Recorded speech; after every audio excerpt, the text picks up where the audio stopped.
Hello everyone, स्वागत है आप सबका इंग्लिश वोरस पर। तो आज हम पढ़ेंगे एक शानदार इंटरेस्टिंग स्टोरी। इस स्टोरी को पढ़कर आपको वाकई में मज़ा आने वाली है। इस स्टोरी को हम word by word meaning Hindi में समझते हुए आगे बढ़ेंगे। टेंसेस समझेंगे, सेंटेंसेस के स्ट्रक्चर समझेंगे, देखेंगे सेंटेंस एक्टिव में है या पैसिव में है, सब कुछ देखेंगे। बस अंत तक बने रहिएगा। चलिए स्टार्ट करते हैं। Gold coins and a selfish man, इसका मतलब है सोने के सिक्के और एक स्वार्थी आदमी। Sam was a greedy and selfish man, इसका मतलब ये है सैम एक लालची और स्वार्थी आदमी था। यहाँ देखिए वॉज हेल्पिंग वर्ब है और सिंगुलर है सैम, इसलिए वॉज लगा है। पास्ट की बात हो रही है, सिंपल पास्ट का टेंस स्ट्रक्चर है ये। He always desire to have lots and lots of money and never hesitated to cheat others to make money. इसका मतलब ये है वह हमेशा इच्छा करता था कि उसके पास ढेर सारे पैसे हों। एंड नेवर हेजिटेटेड, और कभी भी सोचा नहीं या हिचका नहीं किसी को धोखा देने में, अपने फ़ायदे के लिए, पैसा कमाने के लिए, पैसा बनाने के लिए। ऑल्सो, और भी, he never wished to share anything with others. इसका मतलब है वह कभी भी इच्छा नहीं जाहिर किया कि वो कोई भी चीज़ किसी के साथ शेयर करे। यहाँ देखिए विश्ड है तो इसका, और इसमें ईडी लगा हो, इसका मतलब ये पास्ट टेंस में बात हो रही है। He paid very low wages, wages मतलब होता है मेहनताना, टू हिज सर्वेंट्स, वह बहुत कम मेहनताना देता था अपने नौकरों को।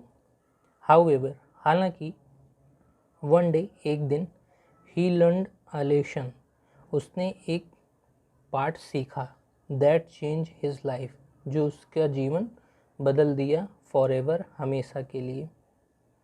इट सो हैपेंड, या ऐसे घटित हुई, या देखिए हैपेंड में ईडी लगा, इसका मतलब है ये पास्ट में है। दैट वन डे, कि एक दिन, अ स्मॉल बैग, एक छोटा बैग, that belong to Sam was missing.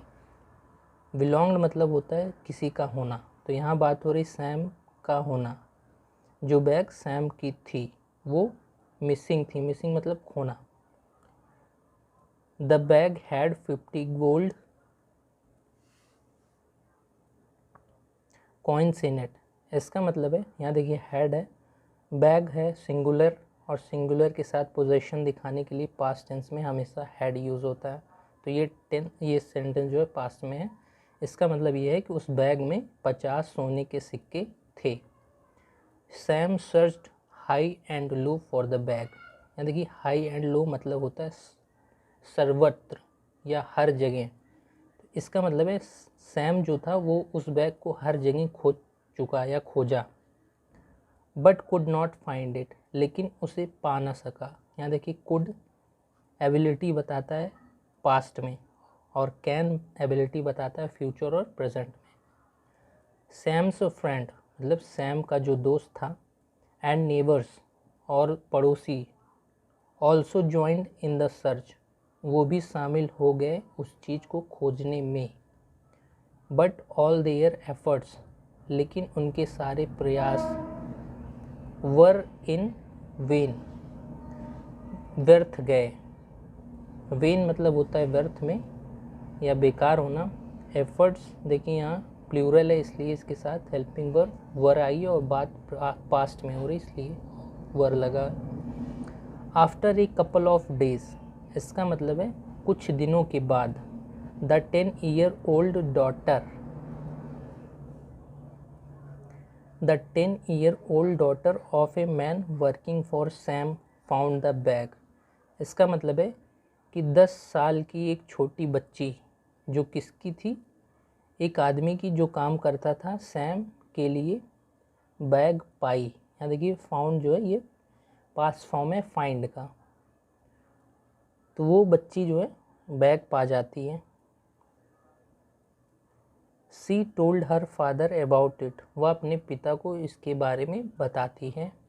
Her father identified the bag as the one that was missing, उसके पिता पहचानते हैं, आइडेंटिफाइड मतलब पहचानते हैं द बैग, उस बैग को, एज द वन, वही बैग था जो खोया हुआ था।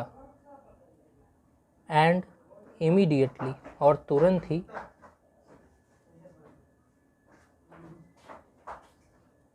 Decided to take it to his master, तुरंत निर्णय करता है कि वह इस बैग को अपने मास्टर के पास या गुरु के पास ले जाएगा। He give the bag back to his master Sam, वह उस बैग को वापस दे देता अपने मास्टर सैम को। And asked him to check whether the bag had 50 gold coins, और वह अपने मास्टर से पूछता है कि आप चेक कर लीजिए क्या बैग में 50 गोल्ड कॉइन्स हैं या नहीं, चेक करने के लिए बोलता है। सैम वॉज एक्सल्टेंट, इसका मतलब होता है बहुत खुश होना या प्रसन्न होना। सैम देखिए सिंगुलर सब्जेक्ट, इसके साथ वॉज लगा क्योंकि बात पास्ट में हो रही, तो वो खुश था किस चीज़ के लिए, to get the coins back, वो सिक्के पाने के लिए वापस बहुत खुश था। बट ही डिसाइडेड, लेकिन उसने निर्णय लिया,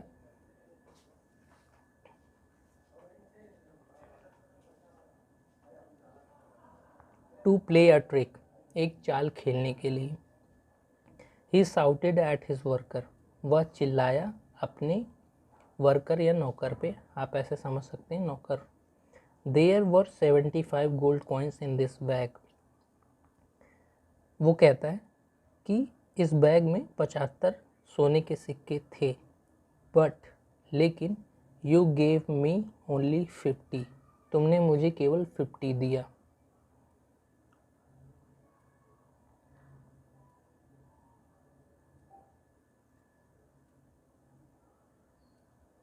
where are the other coins, वो पूछता है और सिक्के कहाँ हैं। यू हैव स्टोलन देम, तुमने उनको चुराया है। यहाँ देखिए स्टील का पास्ट परफेक्ट फॉर्म है, स्टोलन देम, उनको। The worker was shocked to hear this, तो जो नौकर था वो एकदम अचंभित हो गया इस बात को सुनकर। And pleaded his innocence, pleaded मतलब एक तरीके से माफ़ी मांगना, और इनोसेंस मतलब होता है बेगुनाही, ऐसे हम समझ सकते हैं। तो प्लीडेड हिज इनोसेंस मतलब वो क्या करता है, एकदम अनुरोध करता है उसके आगे कि हमको क्षमा कर दीजिए या हम दोषी नहीं हैं। सेल्फिश एंड ग्रीडी, सेल्फिश मतलब स्वार्थी, एंड ग्रीडी मतलब लालची। सैम, सैम स्वार्थी और लालची जो सैम था, डिड किया, not accept the worker's story, यहाँ देखिए कभी भी अपॉस्ट्रॉफी एस लग जाए तो उसका मतलब उस आदमी का, तो यहाँ बात ये हो रही है कि वो जो सैम था उसने नहीं माना, एक्सेप्ट नहीं किया जो उसका नौकर कहानी बता रहा था या अपना होनी बता रहा था। And decided to take the issue to court, और उसने निर्णय किया कि वह इस मामले को न्यायालय तक ले जाएगा। द जज हर्ड बोथ द साइड्स, यहाँ देखिए हियर का पास्ट फॉर्म हर्ड होता है, तो वहाँ के जज जो थे उन्होंने दोनों पक्षों की बात सुनी। ही क्वेश्चन, उसने क्वेश्चन किया, जज ने क्वेश्चन किया, प्रश्न पूछा, द डॉटर मतलब बच्ची से, एंड द वर्कर और नौकर से, अबाउट के बारे में, द नंबर ऑफ कॉइन्स मतलब सिक्कों की संख्या के बारे में, they found in the bag जो वो बैग में पाए थे, दे हैड फाउंड मतलब पास परफेक्ट है, हैड के साथ V3 आया हुआ, in the bag. And they assured it was only 50, और उन दोनों ने भी यही बात बोली कि उसमें केवल 50 सिक्के ही थे। ही क्रॉस एग्जामिन्ड सैम, अब वह जज जो है दोबारा सैम से ये बात पूछता है, क्रॉस एग्जामिन मतलब दोबारा पूछना। एंड सैम रिप्लाइड, और सैम जो है वो जवाब देता है उत्तर में, yes my Lord, yes sir या मेरे गुरु, I had 75 gold coins in my bag, तो वो कहता है कि मेरे पास 75 सिक्के थे बैग में, सोने के सिक्के। And they gave me only 50, और वे केवल हमको 50 सिक्के दिए। यहाँ देखिए दे जो है वो उस बच्ची और वो नौकर की बात हो रही। हेंस, इस प्रकार, इट इज़ क्वाइट ऑब्वियस,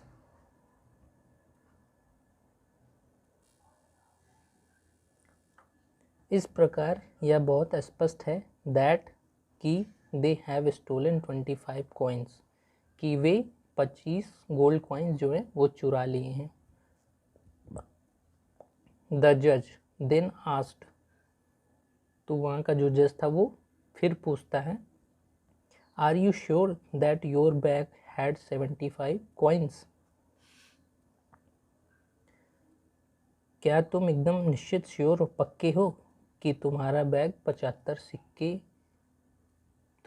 में 75 सिक्के थे, 75 कॉइन्स।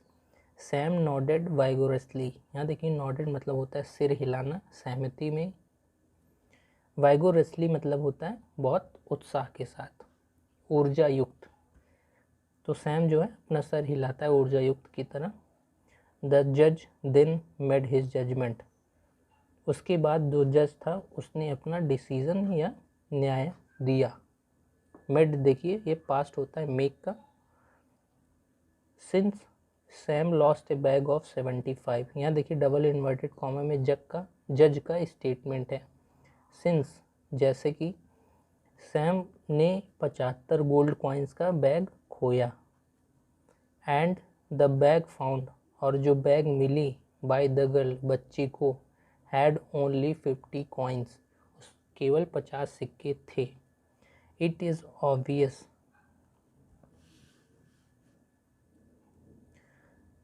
ऑब्वियस, यह स्पष्ट है, दैट कि the bag that was found, जो बैग मिला था, does not belong to Sam, वो सैम का नहीं है। यहाँ देखिए डज क्यों लगा है, क्योंकि द बैग जो सब्जेक्ट है उसके साथ हेल्पिंग वर्ब डज सिंगुलर आता है, डज सिंगुलर होता है, डू प्लूरल होता है।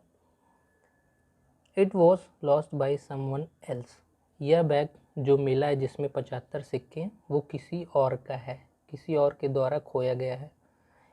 If anyone finds a bag of 75 gold coins, अगर कोई ऐसा बैग पाता है जिसमें 75 सोने के सिक्के होंगे, आई विल डिक्लेयर, मैं घोषणा करूँगा, that it belongs to Sam, कि यह सैम का बैग है। As there are no complaints, जैसे कि इस बारे में कोई अभी शिकायत नहीं है, कंप्लेंट्स मतलब शिकायत, about the loss of 50 coins, 50 सिक्कों के बैग के बारे में। आई ऑर्डर द गर्ल, मैं